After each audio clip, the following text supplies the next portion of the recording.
आ कर्णाली प्रदेश के प्राथमिकता में रख शिक्षा आ स्वास्थ्य क्षेत्र में अधिक से अधिक काज कर जा सकला पर दू प्रदेश के मात्र नहीं भक देश के HDI परिवर्तन भक विकासक वृद्धि भ सकबाक सरोकार वाला सब जनौलक अछि। जनकपुर धाम में शुक्र दिन मधेश स्वास्थ्य विज्ञान प्रतिष्ठान के आयोजना आ मधेश प्रदेश नीति तथा योजना आयोग के सह आयोजन में भेल मधेश प्रदेश स्तरीय स्वास्थ्य सेवा उच्च स्वास्थ्य शिक्षा तथा स्वास्थ्य अनुसंधान के आवश्यक सुधार कार्यक्रम के रूपरेखा विषयक गोष्ठी में देशे भरक विभिन्न संघीय तथा प्रादेशिक अस्पताल प्रतिष्ठान सब के विज्ञ तथा उपकुलपति सब राज्य द्वारा मधेश आ कर्णाली दू प्रदेशक स्वास्थ्य आ शिक्षा के स्तर उठाव नहीं सकधेर देशक समग्र विकास असंभव रहल बतौलक अछि। फोकस प्रोग्रामहरू सञ्चालन गर्ने हो भने देशको HDI नै चेन्ज हुन्छ, देशको ह्युमन डेभलपमेन्ट इन्डेक्स नै चेन्ज हुन्छ।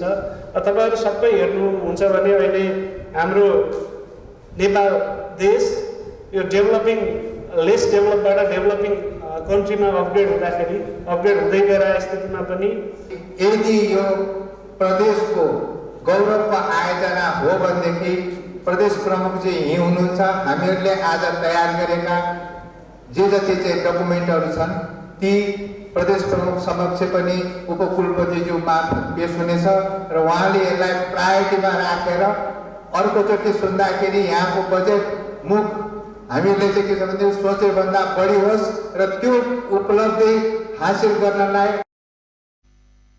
कार्यक्रम में मध्य प्रदेश के प्रदेश प्रमुख हरिशंकर मिश्र जनकपुर धाम में उपस्थित विज्ञ आ अनुभवी चिकित्सक सब के गहन अंतरक्रिया आ बहस मधेशक स्वास्थ्य क्षेत्र में मात्र नहीं भक देश में स्वास्थ्य आ स्वास्थ्य शिक्षा के क्षेत्र में जनमुखी सुधार के अपेक्षा अपना सब कहने बतौलन।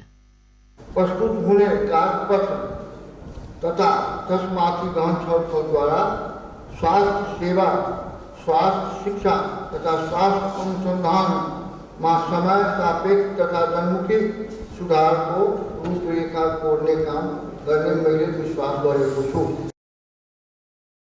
कार्यक्रम में मधेश स्वास्थ्य विज्ञान प्रतिष्ठान के उपकुलपति प्राध्यापक डॉक्टर राम केवल शाह प्रतिष्ठान एखनो गुणस्तरीय स्वास्थ्य सेवा आ शिक्षा के लेल प्राविधिक बात सब के रोड मैप बनाव विज्ञ सब के बजाक जनकपुर धाम में गंथन मंथन क रहल बतौलन। अनुसन्धान गरेर उहाँहरूले केही राख्नुभएछ, त्यसलाई पनि यहाँहरूले मनन गर्नुभएको होला र उहाँहरूलाई विशेष रूपले धन्यवाद दिन चाहन्छु कि उहाँहरू जुन हाम्रा समस्याहरू छन् त्यसलाई समाधान गर्ने के बाटोहरू हुनुपर्छ भनेर उहाँले केही न केही बाटो देखाउनु भएको छ।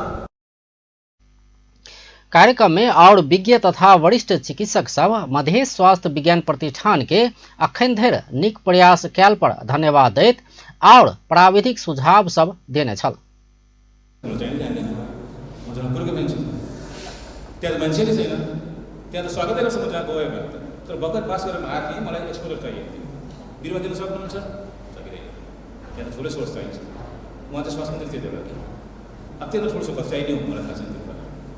पाटन जोइन गरेँ, जिन्दगी ती बिताएँ।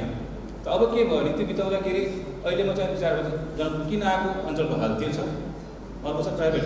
कार्यक्रम में उपस्थित और अनुभवी चिकित्सक सब सेहो अपन अपन अनुभव आ सुझाव सब देने छल। कार्यक्रम में मधेश स्वास्थ्य विज्ञान प्रतिष्ठान के रजिस्ट्रार डॉक्टर विनोद यादव आ रेक्टर डॉक्टर अंकुर प्रसाद शाह, प्रशासन प्रमुख संतोष ठाकुर सहित के उपस्थिति छल।